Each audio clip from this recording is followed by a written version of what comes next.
Hi everyone, welcome to Saima academy. Guys, इस video में हम 2016 के पेपर सॉल्व कर रहे हैं उत्तराखंड बोर्ड के, जिसमें हम क्वेश्चन नंबर 26 से लेके 30th क्वेश्चन तक सॉल्व करेंगे। 30 क्वेश्चन होते हैं पेपर में। तो अब देखते हैं 26 क्वेश्चन। निम्न में अंतर कीजिए, डिफ्रेंशिएट इन फॉलोइंग। आपको डिफरेंस बताना है ऑक्सीकारक एवं अपचायक यानी कि ऑक्सीडाइजिंग एजेंट और रिड्यूसिंग एजेंट में, और खनिज एवं अयस्क यानी कि मिनरल एंड ओर में। तो हम पहले फर्स्ट वाला देखेंगे ऑक्सीकारक एवं अपचायक में। आपको इसको एक्सप्लेनेशन से पहले आप यहाँ पे रिएक्शन देखो, जो मैंने रिएक्शन लिखी हुई है CuO+H2, यानी जो कॉपर ऑक्साइड है वो हाइड्रोजन के साथ मिलके क्या बन रहा है, उससे Cu बन रहा है और H2O बन रहा है। देखो, हमारा जो ऑक्सीडेशन यानी कि ऑक्सीकरण क्या होता है, हाइड्रोजन का जुड़ना, सॉरी ऑक्सीजन का जुड़ना या हाइड्रोजन का निकलना। तो यहाँ पे देखो, जो CuO है वो CuO से Cu में चेंज हो रहा है, यानी ऑक्सीजन इसमें से निकल रही है। ऑक्सीजन के निकलने को हम क्या बोलते हैं, अपचयन यानी कि रिडक्शन। ठीक है, तो जो कॉपर ऑक्साइड है CuO है, इसका अपचयन हो रहा है, रिडक्शन हो रहा है Cu में।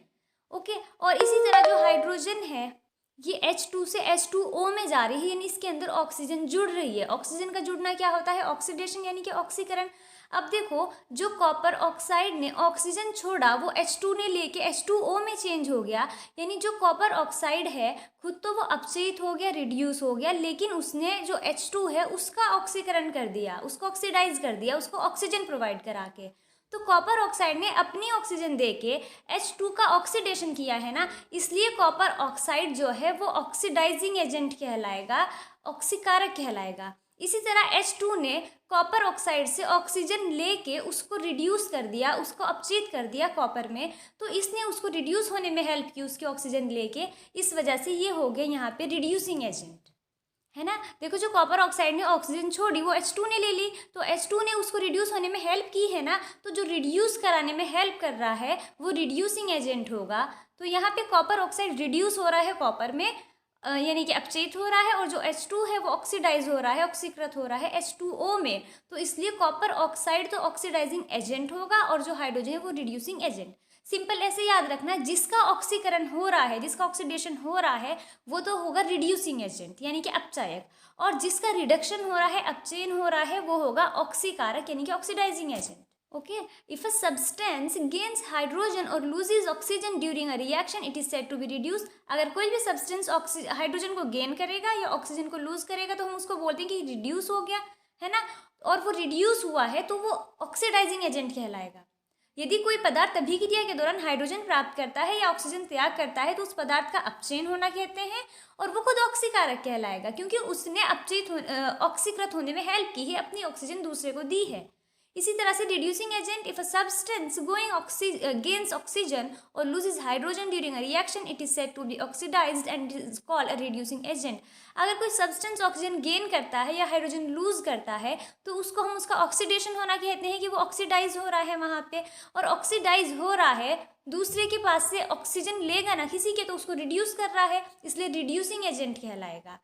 यदि कोई पदार्थ अभिक्रिया के दौरान हाइड्रोजन त्याग करता है या ऑक्सीजन ग्रहण करता है तो उसका क्या होगा, ऑक्सीकरण होगा, है ना, ऑक्सीजन ग्रहण कर रहा है, ऑक्सीकरण होगा, और वो किसी से ऑक्सीजन लेगा तो उसको अपचयित कर देगा, इसलिए ये अपचायक कहलाएगा। जिनका ऑक्सीकरण हो रहा है वो अपचायक कहलाएंगे, और जिनका अपचयन हो रहा है वो ऑक्सीकारक कहलाएंगे। आपको समझ आ गया होगा ये। अब इसके बाद देखते हैं इसका सेकेंड पार्ट, खनिज और अयस्क में अंतर। Mineral and or. मिनरल क्या होते हैं, खनिज, यानी कि पृथ्वी की भूपर्पटी में प्राकृतिक रूप से पाए जाने वाले तत्व या यौगिकों को खनिज कहते हैं। द एलिमेंट्स और compounds which occur naturally in the earth's crust are known as minerals. Earth की क्रस्ट में, यानी जो अर्थ की ऊपर की लेयर होती है सबसे, उसमें जो नेचुरली कोई भी एलिमेंट्स मिल रहे हैं या कंपाउंड मिल रहे हैं, तत्व या यौगिक, उनको हम मिनरल्स कहते हैं, खनिज कहते हैं, जो नेचुरली मिल रहे हैं। और क्या होते हैं देखो, यानी कि अयस्क। कुछ स्थानों पर खनिजों में कोई विशेष धातु काफ़ी मात्रा में होती है जिसे निकालना लाभकारी होता है, इन खनिजों को अयस्क कहते हैं। At some places minerals contain a very high percentage of a particular metal and the metal can be profitably extracted from it. These minerals are called ores. यानी कि अगर कहीं पे जो मिनरल्स हैं उनके अंदर कोई पर्टिकुलर मेटल है, धातु है या कोई कंपाउंड है, वो काफ़ी ज़्यादा अमाउंट में है, उसको हम प्रॉफिटेबल यानी लाभ होगा हमें उसको निकालने में, तो उस तरह के जो मिनरल होते हैं, खनिज होते हैं, उनको अयस्क के ओर कहते हैं। इसके बाद है हमारा, इसके अंदर ऑप्शन है अथवा करके और करके दे रखा है। ऑक्सीजन परमाणु क्रमांक 8 यानी ऑक्सीजन का परमाणु क्रमांक 8 है। तथा सल्फर का परमाणु क्रमांक 16 है। आवर्त सारणी के समूह 16 के तत्व हैं। इसमें इन्फॉर्मेशन गिवन है कि ये दोनों समूह 16 के ग्रुप 16 के तत्व हैं। इन दोनों तत्वों का इलेक्ट्रॉनिक विन्यास लिखिए तथा इनमें से कौन सा तत्व अधिक ऋण विद्युत होगा और क्यों। ऑक्सीजन यानी कि atomic number 8 and sulphur atomic number 16 belong to group 16 of the periodic table. Right electronic configuration of these two elements which of these will be more electronegative and high. हमें एक तो इनका इलेक्ट्रॉनिक कॉन्फिगरेशन लिखना है, electronic विन्यास, और ये बताना है इनमें से कौन सा ज़्यादा इलेक्ट्रोनेगेटिव होगा और उसका रीज़न भी देना है कि क्यों होगा। देखो, इलेक्ट्रोनेगेटिविटी या विद्युत ऋणात्मकता उस प्रॉपर्टी को, उस गुण को कहते हैं जिसमें कोई भी एलिमेंट के अंदर जब वो बॉन्ड बनाता है, बंध बनाता है, तो उस बंध के जो साझे के इलेक्ट्रॉन होते हैं, शेयर्ड इलेक्ट्रॉन्स होते हैं, उनको अपनी तरफ खींचने की जो टेंडेंसी होती है उसी को इलेक्ट्रोनेगेटिविटी कहते हैं। ठीक है, तो अभी पहले हमें इसको यहाँ पे इनका इलेक्ट्रॉनिक कॉन्फ़िगरेशन देखना है। ऑक्सीजन का एटॉमिक नंबर गिवन है 8 है, सल्फर का 16 है। जब हम इलेक्ट्रॉनिक कॉन्फ़िगरेशन लिखते हैं तो हमारा क्या होना चाहिए कि जो शेल में लिखना है, आपको कोशों में लिखना है, जो सबसे बाहर कोई भी एक शेल है, किसी भी शेल में 8 से ज़्यादा इलेक्ट्रॉन नहीं हो सकते। जो फर्स्ट शेल है उसमें तो 2 ही हो सकते हैं, उसके बाद बाकी जितनी भी शेल है सब में आप 8-8 इलेक्ट्रॉन, 8 से ज़्यादा नहीं होने चाहिए। तो ऑक्सीजन का कैसे हो जाएगा, फर्स्ट शेल में तो 8, तो इसके पास टोटल इलेक्ट्रॉन है, तो फर्स्ट शेल में तो 2 ही रह सकते हैं, बाकी बचे हुए 6 सेकंड शेल में चले जाएंगे। सल्फर का 16 एटॉमिक नंबर है, फर्स्ट शेल में 2 इलेक्ट्रॉन आएंगे, सेकंड में 8 से ज़्यादा नहीं आ सकते, तो अब 8 सेकंड में आ जाएंगे, 8 और 2 10 हो जाएंगे, 6 और बचे, 6 आ जाएंगे थर्ड शेल में, तीसरे कोश में। तो ऑक्सीजन का एटॉमिक नंबर 26 हो जाएगा, सल्फर का 286 हो जाएगा। तो देखो होता क्या है कि ये हमें इसमें गिवन है ये भी कि ये एक ही ग्रुप 16 के एलिमेंट हैं। तो जब आप ग्रुप में ऊपर से नीचे जाओगे, ऑक्सीजन के बाद तभी तो सल्फर आएगा। तो जब हम ग्रुप में पीरियोडिक टेबल में ग्रुप में ऊपर से नीचे जाते हैं तो कोई भी एलिमेंट है, तत्व है, उसका साइज बढ़ने लगता है, क्योंकि उसमें जब ग्रुप में ऊपर से नीचे जाएंगे तो एक एक्स्ट्रा शेल, एक एक्स्ट्रा कोश जुड़ जाता है। तो उसके जुड़ने से जो एलिमेंट है उसका साइज बढ़ जाता है, परमाणु का साइज बढ़ जाता है। जब परमाणु का एटम का साइज बढ़ेगा तो जो परमाणु के केंद्र में नाभिक होता है और जो उसके किसी भी परमाणु के सबसे बाहर के इलेक्ट्रॉन होते हैं, उनके बीच का जो अट्रैक्शन है, आकर्षण है, वो कम हो जाता है। आकर्षण कम होगा तो नाभिक कैसे उन इलेक्ट्रॉनों को अपनी तरफ आकर्षित कर पाएगा, है ना। तो जब विद्युत ऋणात्मकता, इलेक्ट्रोनेगेटिविटी कहती है उसी को है, इलेक्ट्रॉनों को अपनी ओर आकर्षित करने की, अट्रैक्ट करने की जो टेंडेंसी होती है उसी को इलेक्ट्रोनेगेटिविटी कहते हैं। तो क्योंकि ऊपर से नीचे जाने पे साइज बढ़ रहा है, साइज बढ़ने से नाभिक के और इलेक्ट्रॉनों के बीच आकर्षण कम हो जाता है। आकर्षण कम होगा तो विद्युत ऋणात्मकता भी कम होगी। इसका मतलब जो ऑक्सीजन है उसकी विद्युत ऋणात्मकता ज़्यादा होगी क्योंकि उसका साइज छोटा है, सल्फर की इलेक्ट्रोनेगेटिविटी कम होगी क्योंकि उसका साइज बड़ा है। यही यहाँ पे लिखा है, ऑक्सीजन तथा सल्फर दोनों आवर्त सारणी के समूह 16 के तत्व हैं। इन दोनों तत्वों में से ऑक्सीजन अधिक विद्युत ऋणात्मक है क्योंकि समूह में ऊपर से नीचे जाने पर आकार में वृद्धि के कारण नाभिक का बाह्यतम इलेक्ट्रॉन के प्रति आकर्षण कम हो जाता है। जो परमाणु का नाभिक है, जब उसका साइज बढ़ेगा परमाणु का, तो जो नाभिक है, नाभिक का सबसे बाहर के इलेक्ट्रॉन के साथ आकर्षण कम हो जाएगा, यानी कि विद्युत ऋणात्मकता का गुण घटता है। इसलिए सल्फर है जो वो ऑक्सीजन से कम विद्युत ऋणात्मक होगा, जबकि ऑक्सीजन समूह में उससे ऊपर होने के कारण अधिक विद्युत ऋणात्मक होगा। इंग्लिश में देखो, both oxygen and sulphur are elements of group 16 in the periodic table. दोनों पीरियोडिक टेबल में ग्रुप 16 के एलिमेंट हैं। Out of these two elements oxygen is more electronegative because the attraction of the nucleus to the outermost electron decreases due to increase in size from top to bottom in the group. जब group में top से bottom पे जाएंगे तो जो nucleus का attraction है outer most electron पे वो कम होता है, इसकी वजह से इलेक्ट्रोनेगेटिविटी भी कम होती है। इसलिए ऑक्सीजन है वो ज़्यादा इलेक्ट्रोनेगेटिव होगी, so sulphur will be less electronegative, और ऑक्सीजन अबव है उससे, इसलिए वो मोर इलेक्ट्रोनेगेटिव होगी। ओके, अब देखते हैं नेक्स्ट क्वेश्चन। नेक्स्ट क्वेश्चन है 27। इसका फर्स्ट पार्ट है, अंत्यस्रावी ग्रंथियाँ किसे कहते हैं? मानव शरीर में पाई जाने वाली 2 अंत्यस्रावी ग्रंथियों के नाम लिखिए। तो अंत्यस्रावी ग्रंथियाँ क्या होती हैं? इनमें अपना स्राव ले जाने के लिए नलिका जैसी संरचना नहीं होती, यानी इनके अंदर ट्यूब्स नहीं होती। जो भी सीक्रेशन होता है, स्रावण होता है इनके अंदर से, वो डायरेक्ट उसको ब्लड में, रुधिर में छोड़ देते हैं, खून में छोड़ देते हैं। इसलिए इनके अंदर से अंत्यस्रावी ग्रंथियाँ उनको बोलते हैं जो हार्मोन रिलीज करती हैं। तो फिर इसी वजह से उनका प्रभाव संपूर्ण शरीर पर पड़ता है। जैसे हार्मोन है, हार्मोन्स का जो इफेक्ट होता है पूरी बॉडी पे पड़ता है। इनसे निकलने वाले स्राव को हार्मोन्स कहते हैं। इन ग्रंथियों को नलिका विहीन ग्रंथियाँ भी कहते हैं, क्योंकि इनमें नलिका नहीं होती, इसलिए इनको नलिका विहीन ग्रंथियाँ कहते हैं। Okay, what are endocrine glands? Write the name of 2 endocrine glands found in the human body. Those glands which do not have a duct-like structure to carry their secretion. वो glands जिनमें अपने secretion को ले जाने के लिए duct-like structure, tube-like structure नहीं होती, उनको endocrine glands कहते हैं. They release their secretion directly into the blood. वो अपने secretion को, hormones को directly blood में release कर देते हैं. So their effects fall on the whole body. इसलिए उनका जो इफेक्ट है वो पूरी बॉडी पे होता है. The secretion coming out of these are hormones. इनसे जो secretion होता है, जो केमिकल सिक्रेट होते हैं, उनको हॉर्मोन्स कहते हैं. These are called ductless gland. क्योंकि इनके अंदर डक्ट नहीं होती, इसलिए इनको ductless gland भी बोलते हैं. अब आपको 2 कोई एंडोक्राइन ग्लैंड्स के नाम लिखने हैं. हमारी बॉडीज़ के अंदर बहुत सारी ग्लैंड्स होती हैं, तो आप उनमें से कोई भी 2 ग्लैंड्स के नाम लिख सकते हो. मैंने यहाँ पे सारी ग्लैंड्स आपको शो कर दी. देखो यहाँ पे ये हाइपोथैलेमस होती है. उसके बाद यहाँ पे नीचे ये पैराथायरॉयड ग्लैंड्स होती है, जिसको प्रावटु ग्रंथि बोलते हैं. उसके बाद यहाँ पे ये थाइमस ग्रंथि है. इधर यहाँ पे नीचे ये पैनक्रियाज है, जिसको अग्न्याशय बोलते हैं हिंदी में. फिर यहाँ पे मेल्स में अगर देखेंगे तो यहाँ पे टेस्टिस होते हैं, जिनको वृषण बोलते हैं. टेस्टिस की जगह फीमेल्स के अंदर ओवरी होती है, जिसको अंडाशय बोलते हैं. सारी और बाकी सेम होती हैं, बस टेस्टिस और ओवरी का डिफरेंस है. फिर यहाँ पे इधर ऊपर ये पिनियल ग्लैंड है, जिसको पिनियल ग्रंथि हिंदी में बोलते हैं. फिर पिट्यूटरी ग्लैंड है, जिसको पीयूष ग्रंथि बोलते हैं.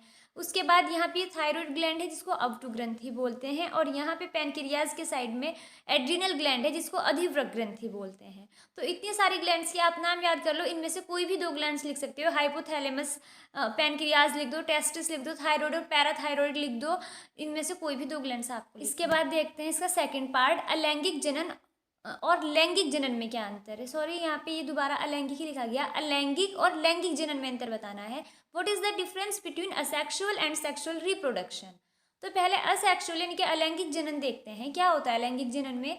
एक ही जनक द्वारा संतान की उत्पत्ति होती है. Progeny is produced by a single parent. जैसे कि अमीबा वगैरह में होता है, हमने पढ़ा हुआ है, द्विविखंडन, बहुविखंडन, मुकुलन, है ना. वो सब का सब अलैंगिक जनन होता है, क्योंकि उसमें एक ही पेरेंट काफ़ी होता है संतान की उत्पत्ति करने के लिए, ऑफस्प्रिंग को प्रोड्यूस करने के लिए. और जबकि जो सेक्सुअल रिप्रोडक्शन है, लैंगिक जनन है, उसमें संतान की उत्पत्ति के लिए 2 जनकों का होना आवश्यक है. For the production of an offspring it is necessary to have 2 parents. जैसे कि ह्यूमंस में और बाकी एनिमल्स में होता है, कुछ प्लांट्स में भी होता है सेक्सुअल रिप्रोडक्शन.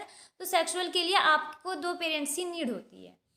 नेक्स्ट है अलैंगिक जनन में, सेक्सुअल रिप्रोडक्शन में समसूत्री कोशिका विभाजन होता है. Mitosis is the cell division.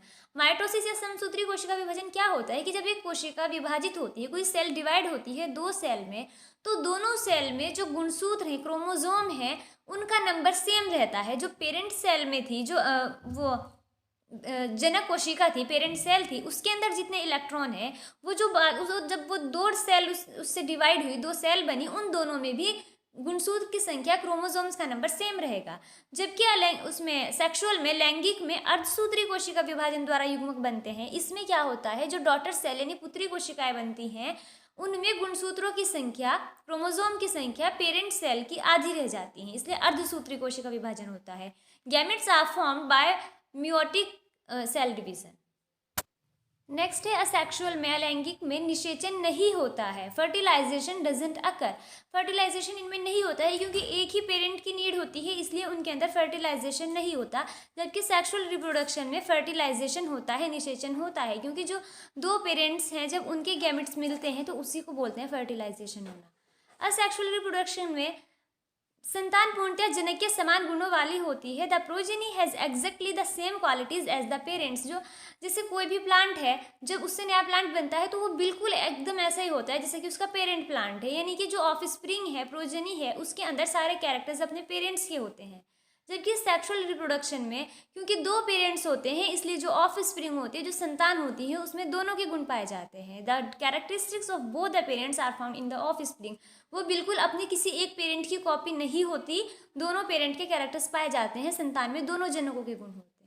Okay, ये था सेक्सुअल और असेक्सुअल रिप्रोडक्शन में डिफरेंस, लैंगिक और अलैंगिक. इसके बाद इसमें भी ऑप्शन में दे रखा है, दूसरा कर सकते हैं आप. मानव के मादा जनन तंत्र का नामांकित चित्र बनाइए. Draw label diagram of human female reproductive system.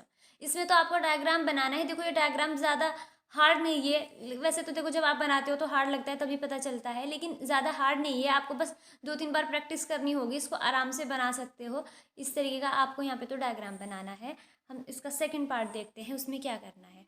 अगर मैं जो आपके मैं पेपर सॉल्व करा रही हूँ, इनको मैं करा के आपके एग्ज़ाम से पहले फिनिश कर दिया मैंने, शायद मेरे को 2013 तक के पेपर सॉल्व कराने हैं। उसके बाद अगर टाइम बचे तो मैं आपको डायग्राम बनाना सिखाऊंगी कि कैसे बना सकते हो आप जल्दी से ईजी वे में। ओके, तब तक देखते हैं। अभी हम इसका सेकंड पार्ट है, जो सेकंड पार्ट में पूछा है, मानव में बच्चे का लिंग निर्धारण कैसे होता है। How sex of a child is determined in human beings. यानी कि जो होने वाला चाइल्ड है वो बेबी बॉय होगा या गर्ल होगा, ये कैसे पता चलता है। तो मनुष्य में बच्चे का लिंग पुरुषों द्वारा निर्धारित किया जाता है। होने वाला जो चाइल्ड है, बेबी बॉय है या गर्ल है, इसको जो डिटर्मिनेशन करता है, इस बात के लिए रिस्पॉन्सिबल पुरुष होता है। देखो, जो गुणसूत्र होते हैं जिनको हम लिंग गुणसूत्र यानी कि सेक्स क्रोमोसोम बोलते हैं, जो महिलाओं में होते हैं वो तो XX होते हैं, यानी दोनों सेम होते हैं, बिल्कुल जैसा पहला वैसे ही दूसरा। जबकि जो पुरुषों में होते हैं उनमें XY होते हैं, दोनों डिफरेंट होते हैं। तो इसका मतलब है अगर दोनों XX बन रहे हैं, दोनों सेम बन रहे हैं तो फीमेल होगी, और एक X एक Y बन रहा है तो मेल होगा। तो देखो यहाँ पे इधर मेल है इधर फीमेल है। जो मेल है इसका ये एक X क्रोमोसोम है, X गुणसूत्र है, दूसरा Y है। इसी तरह से यहाँ पे ये दे रखा फीमेल के तो दोनों सेम होते हैं तो ये X है। ओके, अब क्या होगा, अगर जो मेल है, मेल का Y फीमेल के X से मिलेगा, तो मेल का Y फीमेल के X से मिलके क्या बनाएगा, XY बनाएगा। और XY बन रहा है, इसका मतलब जो चाइल्ड है वो क्या होगा, मेल होगा। इसी तरह अगर जो मेल का X है, यानी कि जो पुरुष है, पुरुष का X है, वो महिला के यानी कि फीमेल के Y X से ही मिल जाए, दोनों XX के हो जाएंगे, और दोनों XX के होंगे तो ऑफ स्प्रिंग क्या होगी, फीमेल होगी, लड़की होगी, है ना। बस इतना सिंपल सा है। पुरुष के X गुणसूत्र महिला के X गुणसूत्रों के साथ जुड़ जाते हैं तो माँ एक लड़की को जन्म देती है। Okay, the males X chromosome combines with the females X chromosomes, the mother gives birth to a girl, तो तब गर्ल पैदा होती है। अगर पुरुष का Y गुणसूत्र महिला के X गुणसूत्र के साथ जुड़ जाता है तो माँ एक लड़के को जन्म देती है। The males Y chromosome combines with the females X chromosome, the mother gives birth to a boy. अगर मेल का जो Y क्रोमोसोम है, जैसे मैंने यहाँ पे भी बताया, जब जो मेल का Y है वो फीमेल के X के साथ मिलेगा तो उस टाइम पे जो बेबी बॉय पैदा होगा। तो इस तरीके से सेक्स का डिटर्मिनेशन, बच्चे का सेक्स क्या होगा, वो मेल होगा या फीमेल होगा, इसका डिटर्मिनेशन मेल्स करते हैं, पुरुष करते हैं, पुरुषों द्वारा ये बात निर्धारित होती है। और किस तरीके से होती है ये मैंने आपको समझा दिया। आपको बस यहाँ पे ये XY क्रोमोसोम और यहाँ पे XX लिख के यहाँ पे इतना डायग्राम बनाने की नीड है अगर ये एग्जाम में आएगा। अब इसके बाद देखते हैं 28th क्वेश्चन। 28th क्वेश्चन ये फिजिक्स का है, न्यूमेरिकल है। दिए गए परिपथ आरेख में यहाँ पे एक परिपथ दे रखा है, सर्किट डायग्राम दे रखा है। इसमें आपको एक तो निकालना है भुजा CD का कुल प्रतिरोध, total resistance in arm CD। CD जो सबसे ऊपर वाली आर्म है, आपको दिख रहा होगा यहाँ पे, इसके अंदर दो प्रतिरोध लगे हुए हैं, दो रेजिस्टर्स लगे हुए हैं। एक 2 ओम का है, एक 4 ओम का है। आपको इनका टोटल रेजिस्टेंस निकालना है, कुल प्रतिरोध निकालना है। और देखो फिर यहाँ इसके नीचे एक और आर्म है, एक और भुजा है AB, इसके अंदर एक 6 ओम का 6 ओम का एक और रेजिस्टर लग रहा है, जो इस पहली वाली आर्म के साथ किस उसमें है, पैरेलल कॉम्बिनेशन में है, समांतर क्रम में है। तो आपको क्या निकालना है, टोटल करंट निकालना है। सेकेंड पॉइंट में बैटरी द्वारा प्रवाहित कुल धारा, total current drawn by from the battery. ये इसमें एक तो आपको करंट निकालना है और जो आर्म CD है उसका कुल प्रतिरोध निकालना है। तो देखो जो CD आर्म है आपको दिख रहा है यहाँ पे, इसके अंदर जो दो रेजिस्टर्स लगे हुए हैं दोनों सीरीज कॉम्बिनेशन में है, यानी कि श्रेणी क्रम में है। और सीरीज कॉम्बिनेशन में हम कैसे निकालते हैं टोटल रेजिस्टेंस, सबको एक साथ रख के ऐड कर देते हैं, है ना। तो एक 2 ओम का है, एक 4 ओम का है। तो भुजा CD में दो प्रतिरोध श्रेणी क्रम में लगे हैं। In arm CD the 2 resistance are connected in a series combination. तो टोटल इनका जो रेजिस्टेंस है वो कितना हो जाएगा, 2 ohm plus 4 ohm, that is 6 ohm, 6 ohm हो जाएगा इनका, है ना। अब इसमें जो सेकंड है बैटरी द्वारा प्रवाहित कुल धारा, टोटल करंट। टोटल करंट के लिए आपको पहले टोटल जो रेजिस्टेंस है, कुल प्रतिरोध है, वो पता होना चाहिए, क्योंकि इसके अंदर यही तो हमने दो देखे जो सीरीज कॉम्बिनेशन में श्रेणी क्रम में लग रहे। एक और तीसरा भी तो रेजिस्टर लगा हुआ है, तीसरा भी तो प्रतिरोधक है। तो हम इन तीनों से, अब देखो जब हमने CD का एक साथ निकाली, यानी CD में जो रेजिस्टेंस है, प्रतिरोध है, वो 6 ओम है, ये 6 ओम है, और नीचे भी ये 6 ओम है। ये दोनों अब कैसे हैं, एक दूसरे से समांतर क्रम में है, पैरेलल कॉम्बिनेशन में है। तो अब हमें इन दोनों का पहले टोटल रेजिस्टेंस निकालेंगे। और हमें पता है कि जब हम समांतर क्रम में पैरेलल कॉम्बिनेशन में प्रतिरोध निकालते हैं तो उनको 1/1 करके ऐड करते हैं, है ना। तो टोटल रेजिस्टेंस इनके 1/R क्या हो जाएगा, 1/R1। 1/R1 का मतलब है जो CD आर्म है उसका कुल रेजिस्टेंस, प्लस 1/R2। R2 क्या है, जो AB आर्म है, AB भुजा है, उसके अंदर जो रेजिस्टर लगा हुआ है वो। तो ये क्या हो जाएगा, 1/R1 plus 1/R2, that means 1/6 plus 1/6। यहाँ पे ये R1 भी 6 ओम आया और जिसको हमने R2 माना वो भी 6 ओम है। 1/6 प्लस 1/6 को ऐड करोगे 2/6 आएगा, है ना। दैट मीन्स 1/R क्या आ जाएगा, 2/6। तो R इज इक्वल टू क्या हो जाएगा, 1/R 2/6 है ना, तो R क्या हो जाएगा, 6/2, है ना। 6/2, 6 को 2 से डिवाइड करोगे तो 3 आएगा, यानी जो कुल प्रतिरोध है, टोटल रेजिस्टेंस है, वो 3 ओम आ गया। जब हमारे पास 3 ओम टोटल प्रतिरोध आ गया, हमें कुल करंट निकालना है। देखो हमारे पास रिलेशन होता है करंट में और रेजिस्टेंस में, धारा और प्रतिरोध में और विभवांतर में ये रिलेशन होता है V is equal to IR। V होता है विभवांतर, पोटेंशियल डिफरेंस, I होता है करंट और R होता है रेजिस्टेंस। तो हमें यहाँ से I चाहिए, तो I का फॉर्मूला यहाँ से बन जाएगा I is equal to V/R। देखो यहाँ पे जो आपका ये सर्किट है, इसके अंदर जो बैटरी लग रही है वो 3 वोल्ट की है, 3 वोल्ट की बैटरी है, तो जिसका जो पोटेंशियल डिफरेंस है, विभवांतर है, वो 3 हो जाएगा। और अभी हमने R निकाला है, 3 ओम आया, तो 3V/3 ओम, 3 से 3 को डिवाइड करोगे तो 1 आएगा, यानी जो करंट फ्लो हो रहा है। और हमें पता है कि करंट की जो यूनिट होती है, विद्युत धारा का जो मात्रक होता है वो एम्पियर होता है, तो 1 एम्पियर टोटल करंट आएगा इसमें। ओके, कुछ ज़्यादा हार्ड नहीं था और आई होप कि आपको ये समझ आया होगा, मैंने अच्छे से क्लियर किया होगा आपको। अब इसके अंदर भी एक और पार्ट है, वो देखते हैं। श्रेणी क्रम में संयोजित करने के स्थान पर वैद्युत युक्तियों को पार्श्व क्रम में संयोजित करने के क्या लाभ हैं? What are the advantages of connecting electrical devices in parallel combination with a battery instead of connecting them in series? कि जो पैरेलल कॉम्बिनेशन में कनेक्ट करना इलेक्ट्रिकल डिवाइसेस को, वो बेटर होता है सीरीज कॉम्बिनेशन के कंपैरिजन में। तो ऐसा क्यों है, आपको ये बताना है कि पार्श्व क्रम में संयोजित करने के क्या लाभ हैं। पार्श्व क्रम में यदि किसी कारणवश एक युक्ति खराब भी हो जाए तो अन्य युक्तियां प्रभावित नहीं होती, वे सुचारू रूप से कार्य करती रहेंगी। जैसे कि वो होता है, किसी हम फंक्शन वगैरह पे लड़ी वगैरह से सजावट करते हैं, तो उनको अगर सीरीज उसमें पैरेलल कॉम्बिनेशन में पार्श्व क्रम में होंगी तो उनमें एक लाइट खराब होने से बाकी सारी लाइट खराब नहीं होती, वो ऐसे ही जलती रहती हैं। लेकिन अगर उसी की जगह वो श्रेणी क्रम में होती, सीरीज कॉम्बिनेशन में होती, तो जैसे ही एक लाइट खराब हुई बीच में से, तो पूरी की पूरी जो सिस्टम है सारा बंद हो जाएगा, सारे बल्ब खराब हो जाएंगे। ये फायदा है ना।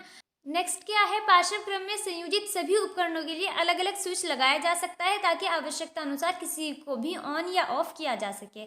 उसमें ऐसा नहीं होगा, अगर आप पैरेलल कॉम्बिनेशन में पार्श्व क्रम में आपने लगा रखे हैं उन सबको, तो आप उनको जिसमें से जो ऑन करना है, ऑफ करना है, आप एक एक को कर सकते हैं। ऐसा नहीं होता कि आपने एक स्विच ऑन किया, सारी की सारी लाइट जल गई।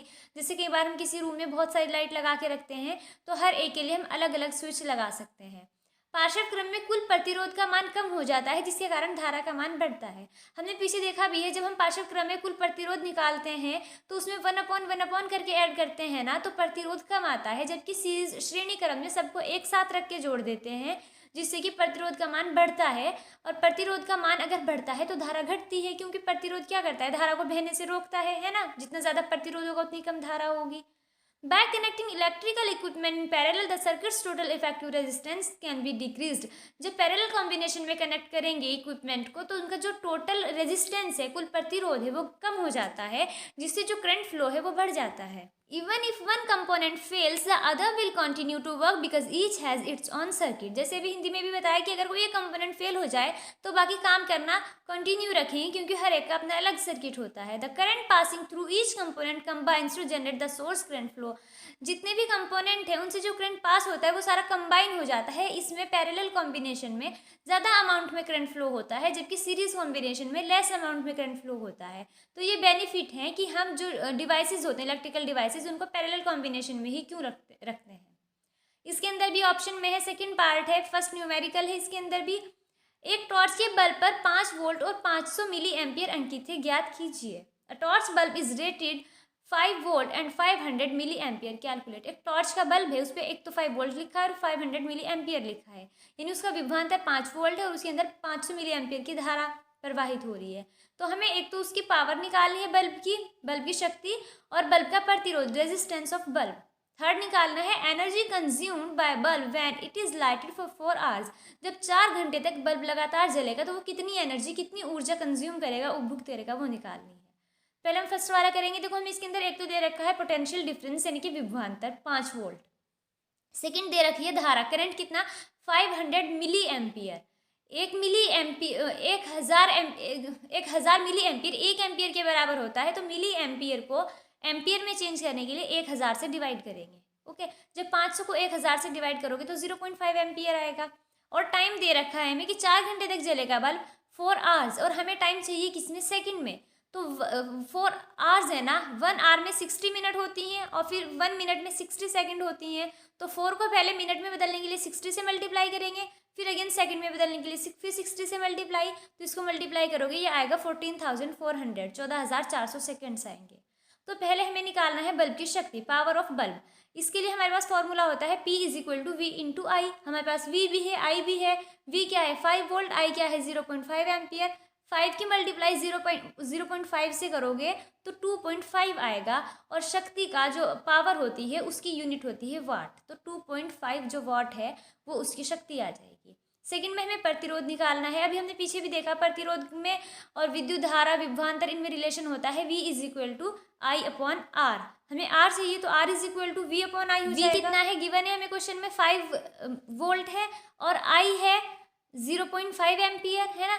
5/0.5, तो यहाँ पे ये बन जाएगा 50/5, क्योंकि पॉइंट हटा के आप ऊपर एक 0 बढ़ाओगे। 50/5, 5 से 50 को डिवाइड करोगे तो 10 ओम आएगा, यानी कुल प्रतिरोध, टोटल रेजिस्टेंस है जो बल्ब का वो 10 ओम है। अब हमें थर्ड करना है जिसमें हमें एनर्जी कंज्यूम बताना है जब 4 घंटे तक बल्ब लगातार जलेगा।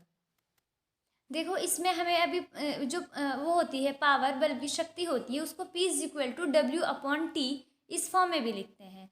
ठीक है, W/T, यानी कि जो W का मतलब यहाँ पे एनर्जी या वर्क मान लो, कार्य या ऊर्जा एक ही बात है यहाँ पे। तो इसमें जो कार्य है या ऊर्जा है और बल्ब की शक्ति है, या कोई भी डिवाइस है, कोई भी युक्ति है, शक्ति में और ऊर्जा के बीच में जो रिलेशन होता है, शक्ति उसी को कहते हैं कि कितने टाइम में कितनी ऊर्जा प्रवाहित हो रही है, कितना काम किया जा रहा है। तो W/T किया गया काम और कुल लगा समय जो इनका अनुपात होता है उसी को शक्ति बोलते हैं। तो P = W/T हो जाएगा। हमें चाहिए क्या W, यानी कितनी ऊर्जा यूज हुई है, कितनी एनर्जी कंज्यूम हुई है। तो W = P × T हो जाएगा, है ना। P क्या है, पावर है, पावर को वॉट में लिखते हैं, तो P की वैल्यू 2.5 है, और टाइम कितना है 14,400 सेकेंड्स है। जो वाट सेकंड होता है, वाट सेकंड को ही जूल बोलते हैं। तो 2.5 की 14,400 के साथ मल्टीप्लाई करोगे तो 36,000 वाट सेकंड आएगा, यानी W का मतलब है यहाँ पे एनर्जी, कितनी एनर्जी यूज हो रही है, 36,000 वाट सेकंड एनर्जी। टाइम हमने देखो, टाइम 4 आवर्स था ना, तो 4 आवर्स के लिए तो हमने 14,400 सेकंड रखा, 4 आवर्स हमने सेकंड में कन्वर्ट करके लिखा। जो वॉट सेकेंड है, वॉट सेकेंड को ही हम जूल बोलते हैं, यानी जो W है, एनर्जी है, कितनी यूज होगी, 36,000 जूल एनर्जी यूज होगी अगर बल्ब कंटिन्यू 4 आवर्स तक जलेगा। ओके, समझ आया होगा आई होप आपको ये। अब इसके अंदर भी एक सेकंड पार्ट है, वो देखते हैं। देखो इसमें है विद्युत धारा द्वारा प्रदत्त ऊर्जा की दर का निर्धारण कैसे किया जाता है। What determines the rate at which energy is delivered by a current. कोई भी अप्लायंस है, कोई भी उपकरण है, उसमें कितनी एनर्जी कंज्यूम हो रही है, उस रेट को कौन डिटरमाइन करता है, किससे पता चलता है हमें। तो देखो अभी हमने देखा पिछले वाला जो न्यूमेरिकल था कि जो बल्ब की शक्ति होती है या कोई भी उपकरण है उसकी जो शक्ति है, वो ये, इस शक्ति का मतलब ये होता है कितने टाइम में कितनी ऊर्जा खर्च हो रही है, कितनी एनर्जी कंज्यूम हो रही है, उसी को शक्ति कहते हैं। तो सिंपल बात है, ऊर्जा की दर को कौन निर्धारित कर रहा है, शक्ति कर रही है बल्ब की। बस यही इसका आंसर होगा एक लाइन में कि विद्युत द्वारा प्रदत्त ऊर्जा की दर का निर्धारण उसकी शक्ति से किया जाता है। किसी परिपथ में प्रवाहित विद्युत धारा द्वारा प्रदत्त ऊर्जा की दर, यानी कितनी ऊर्जा कंज्यूम हो रही है, उसी को शक्ति कहते हैं। यदि किसी परिपथ में विद्युत धारा प्रवाहित करने पर, अगर हमने सपोज कोई करंट फ्लो किया, टी टाइम लगा, टी टाइम का मतलब कितना भी टाइम हो सकता है वो, उसमें W ऊर्जा व्यय हुई, W ऊर्जा कितनी भी आपकी कितनी भी जूल एनर्जी खर्च हुई है, कितने टाइम में कितनी ऊर्जा खर्च हो रही है, उसी को शक्ति कहते हैं। तभी फॉर्मूला बना है P = W/T, यानी जो धारा द्वारा प्रदत्त ऊर्जा की दर है उसका मापन शक्ति के द्वारा होता है, शक्ति के द्वारा उसको निर्धारित करते हैं। Electric power is the rate of consumption of electrical energy by electrical appliances. Electrical power क्या है, रेट ऑफ कंजम्पशन है, कितनी इलेक्ट्रिकल एनर्जी कंज्यूम हो रही है उसके रेट को ही इलेक्ट्रिक पावर बोलते हैं। Hence the rate at which energy is delivered by a current is the power of the appliance। इसका मतलब जो एनर्जी डिलीवर हो रही है, जिस रेट पे एनर्जी डिलीवर हो रही है, इसको डिटरमाइन कौन कर रहा है, पावर ऑफ द अप्लायंस। उस अप्लायंस की पावर इसको डिटरमाइन करती है। अब इसके बाद देखते हैं नेक्स्ट क्वेश्चन। नेक्स्ट क्वेश्चन है 29th। इसके अंदर 3 पार्ट हैं, छोटे छोटे से हैं। फर्स्ट देखो, सामान्य नेत्र की के लिए स्पष्ट दृष्टि की न्यूनतम दूरी कितनी होती है? What is the least distance of distinct vision for a normal human आई? स्पष्ट दृष्टि की न्यूनतम दूरी यानी कि least distance of distinct vision का मतलब ये होता है कि हमें नज़दीक से पढ़ने के लिए कोई भी चीज़ अपने से कम कितना ज़्यादा पास रख सकते हैं हम, कि जो हम आसानी से पढ़ सकें। तो ये होता है 25 सेंटीमीटर। अगर हमें कोई चीज़ कंफर्टेबली पढ़नी है तो उसको हमें अपने से कम 25 सेंटीमीटर दूर रखना होगा। उससे ज़्यादा पास लाओगे तो हमें धुंधला दिखता है, सही से नहीं पढ़ा जाता। इसी को बोलते हैं स्पष्ट दृष्टि की न्यूनतम दूरी, जो कि 25 सेंटीमीटर होती है। सेकेंड पार्ट है, एक समतल दर्पण द्वारा उत्पन्न आवर्धन +1 है। इसका क्या अर्थ है? The magnification produced by a plane mirror is +1। What does it mean? देखो, मैग्निफिकेशन क्या होता है, हमने पीछे के न्यूमेरिकल्स में भी देखा है। मैग्निफिकेशन के आवर्धन m से इसको शो करते हैं, डिनोट करते हैं। m is equal to h dash upon h। h जहाँ पे इमेज का साइज होता है यानी प्रतिबिंब की ऊंचाई होती है, और जो h है वो साइज ऑफ ऑब्जेक्ट यानी कि वस्तु की ऊंचाई होती है। तो इसने कहा है कि जो m है वो 1 है, यानी size of image upon size of object 1 के बराबर है। इसका मतलब ये है कि इमेज का साइज यानी प्रतिबिंब का आकार और वस्तु का आकार बराबर है, ये है ना भाई। अगर h डैश अपॉन h दोनों 1 के बराबर आ रहे हैं, इसका मतलब प्रतिबिंब का आकार वस्तु के आकार के बराबर होगा।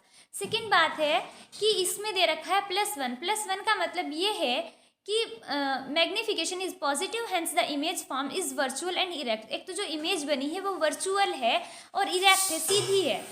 अगर वो उल्टी होती यहाँ पे तो यहाँ पे माइनस का साइन होता। अगर इरेक्ट है यानी कि वो सीधी है तो +1 है, अगर इन्वर्टेड होती तो -1 होता। तो आवर्धन का धनात्मक चिन्ह ये दर्शाता है कि वस्तु द्वारा बनाया गया प्रतिबिंब आभासी तथा सीधा है। अब इसका थर्ड पार्ट देखते हैं। व्याख्या कीजिए कि तारे क्यों टिमटिमाते हैं। Explain why do stars twinkle. हमें बताना है कि हमको जो तारे टिमटिमाते क्यों दिखाई देते हैं। देखो क्या होता है, जो तारे हैं कहाँ पे है, वो अंतरिक्ष में है ना। तो जब तारों का जो प्रकाश आता है वो कैसे आएगा हम तक? हमसे आने से पहले वो हमारी अर्थ के वायुमंडल में आता है, वायुमंडल से होके तो हमारी आंखों तक आएगा। तो वायुमंडल की बहुत सारी परतें होती हैं, बहुत सारी लेयर्स होती हैं, आपने पढ़ी भी होगी, समताप मंडल, शोभ मंडल, आयन मंडल, इतनी सारी। तो हर एक परत का घनत्व अलग अलग होता है। जब उनका घनत्व अलग अलग होता है तो जब प्रकाश किरण, हमने पढ़ा है कि एक माध्यम से दूसरे माध्यम में जाती है, अगर सघन माध्यम से विरल माध्यम में जाती है या विरल से सघन में जाए तो वो क्या होती है, अपने मार्ग से विचलित हो जाती है ना। तो वायुमंडल की विभिन्न परतों के घनत्व तथा इसी कारण उनका, जब उनका देखो विचलन हो गया, उनका अपवर्तनांक चेंज होता है। अपवर्तनांक क्या होता है? वायु में प्रकाश की चाल अपन दूसरे माध्यम में प्रकाश की चाल, इस तरीके से कुछ होता है ना। तो दो अलग अलग माध्यम में जो प्रकाश के चाल का अनुपात होता है उसी को अपवर्तनांक कहते हैं। तो जब माध्यम चेंज हो रहे हैं तो अपवर्तनांक भी चेंज होंगे। तो इसी अपवर्तनांक परिवर्तन के कारण तारे से आने वाली प्रकाश किरणें लगातार अपना मार्ग बदलती रहती हैं। जैसे जैसे अलग अलग परतों में प्रकाश आएगा तो घनत्व चेंज होगा वहाँ पे, तो उनका वो होगा, अपवर्तनांक बदलेगा। अपवर्तनांक बदलेगा तो उनका मार्ग भी बदलेगा, यानी उनका विचलन भी बदलेगा। अलग अलग लेयर में अलग अलग उनका मार्ग होगा जो प्रकाश आएगा उसका। और इसीलिए तारे के कारण हमारी आंख तक पहुंचने वाले प्रकाश की मात्रा भी बदलती रहती है ना। तो जब हमारी आंख में ज़्यादा प्रकाश आएगा उस टाइम पे हमको तारा चमकीला दिखाई देगा, और जब कभी कभी कम प्रकाश आएगा तो वो हमें धुंधला दिखाई देगा। इसी वजह से वो हमको टिमटिमाते दिखाई पड़ते हैं। कभी प्रकाश ज़्यादा आता है, कभी कम आता है, क्योंकि वायुमंडल से होके आ रहा है प्रकाश, और वायुमंडल की सारी परतों का अलग अलग घनत्व है। तो वहाँ पे जो प्रकाश का मार्ग है वो विचलित हो जाता है। हर एक लेयर में प्रकाश का मार्ग अलग होता है, कभी ज़्यादा आता है प्रकाश, कभी कम आता है। इंग्लिश में देखो, the atmosphere of the earth is made of different layers. Earth का एटमोसफियर बहुत सारी अलग अलग लेयर्स से बना है। When light from a distant sources passes through our atmosphere it undergoes refraction many times. जब लाइट किसी दूर के सोर्स से हमारे एटमोसफियर में एंटर करती है तो बहुत और हम तक आएगी तो उसको बहुत बार रिफ्रैक्शन होता है, यानी अलग अलग मीडियम में जाती है तो रिफ्रैक्शन होगा। When we finally receive the light from a star, जब हमें आखिर में लाइट मिलती है स्टार से तो वो हमें ट्विंकलिंग करते दिखाई देखते हैं, मतलब हमको वो टिमटिमाते दिखाई देते हैं। This is because some light is reach us directly and some bends away from and towards us. कुछ तो हम तक डायरेक्टली पहुंच जाती हैं और कुछ कई बार हमसे दूर जाती हैं, कुछ हमारे ज़्यादा नज़दीक आती हैं। तो ये इतने तेज़ी से होता है कि कई बार लाइट बहुत ज़्यादा आती है हम तक, कई बार बहुत कम आती है। इतनी तेज़ी से होता है कि हमको वो ट्विंकल करते दिखाई देते हैं, टिमटिमाते दिखाई पड़ते हैं। ओके, इसके बाद है 30th क्वेश्चन, जो लास्ट क्वेश्चन है इस पेपर का भी 2016 के और आज की इस वीडियो का भी। 30th क्वेश्चन का फर्स्ट पार्ट है, उत्तम ईंधन की क्या विशेषताएं होती हैं? What are the characteristics of good fuel? देखो ये आप खुद से भी लिख दोगे, गुड फ्यूल हम किसको बोलते हैं? एक तो ये जिसके जलने पर प्रति एकांक द्रव्यमान से अधिक ऊष्मा प्राप्त हो, यानी जब आप उसको जलाओ, सपोज करो अगर आपके पास 1 किलोग्राम फ्यूल है तो उसको आपको ज़्यादा ऊष्मा मिलनी चाहिए, ज़्यादा एनर्जी मिलनी चाहिए, जो जलने से न्यूनतम धुआं उत्पन्न करे, मतलब कम से कम धुआं करे, प्रदूषण ना हो, जिससे जो आसानी से उपलब्ध हो, जिसको आपके लिए वो अफोर्डेबल हो, आप उसको आसानी से खरीद सको और आपके आसपास वो अवेलेबल भी हो। The good fuel is the fuel which on burning gives more heat per unit mass. Per unit mass अगर आपने उसका ले लिया, जैसे अभी मैंने बोला कि सपोज 1 kg आपका फ्यूल है, तो वो आपको दूसरे फ्यूल्स के कंपैरिजन में ज़्यादा हीट प्रोवाइड करे। Which generates minimum smoke when burned, उसको जब जलाया जाए तो कम से कम धुआं उसके अंदर जनरेट हो। विच इज़ रेडिली अवेलेबल, जो बहुत ईजिली अवेलेबल हो, अफोर्डेबल हो, ईजिली अवेलेबल हो, ऐसे फ्यूल को ही आप गुड फ्यूल बोलोगे। इसके अंदर सेकंड पार्ट है, जैव मात्रा तथा ऊर्जा स्रोत के रूप में जल वैद्युत की तुलना कीजिए और उनमें अंतर लिखिए। Compare and contrast biomass and hydro electricity as a source of energy. आपको बायोमास में यानी कि जैव मात्रा में और हाइड्रो इलेक्ट्रिसिटी यानी कि जल वैद्युत में डिफरेंस भी बताने हैं, सिमिलैरिटी भी बतानी है कि वो अगर हमको एनर्जी की तरह यूज़ करें, as a source of energy use करें, तो उनमें हमें क्या क्या देखने को मिलेगा। तो देखो बायोमास क्या होते हैं? जैव मात्रा ऊर्जा का एक नवीकरणीय स्रोत है। Biomass is a renewable source of energy. Renewable का मतलब है जो बार बार हमको मिल सकते हैं, यूज़ करोगे फिर भी मिल जाएगा, जो कभी खत्म नहीं होंगे। ओके और अगर हम जल वैद्युत के हाइड्रो इलेक्ट्रिसिटी देखें, hydro power is also a renewable source of energy. जल विद्युत भी ऊर्जा का एक नवीकरणीय स्रोत है। देखो वाटर भी हम अगर उसको यूज़ करें as a source of energy तो वो भी रहेगा हमेशा, है ना। जैसे कि अगर हमारा कोल पेट्रोलियम वगैरह होता है वो तो खत्म हो जाएंगे, जीवाश्म ईंधन है, फॉसिल फ्यूल है, वो तो हमारे नॉन रिन्यूएबल है। लेकिन जो जल है, बायोमास है, हवा है, वो सब क्या है? रिन्यूएबल है, नवीकरणीय स्रोत हैं ऊर्जा के। जैव मात्रा बायोमास से प्राप्त ऊर्जा प्राय अति अल्प होती है। जो एनर्जी हमें मिलती है बायोमास से वो बहुत कम होती है। उसके कंपैरिजन में अगर हम उसको यूज़ करें, हाइड्रो इलेक्ट्रिसिटी को, हाइड्रो पावर यूज़ करें, तो उससे बहुत ज़्यादा अमाउंट में एनर्जी मिलती है। जैव मात्रा से ऊर्जा प्राप्त करने में धुएं के रूप में प्रदूषण फैलता है। Pollution is spread in the form of smoke is getting energy from the biomass. जो बायोमास है, जैसे कि हम उसमें वो यूज़ करते हैं गोबर गैस वगैरह और जो भी ये सब चीज़ें यूज़ करते हैं, तो उनमें पोल्यूशन निकलता है।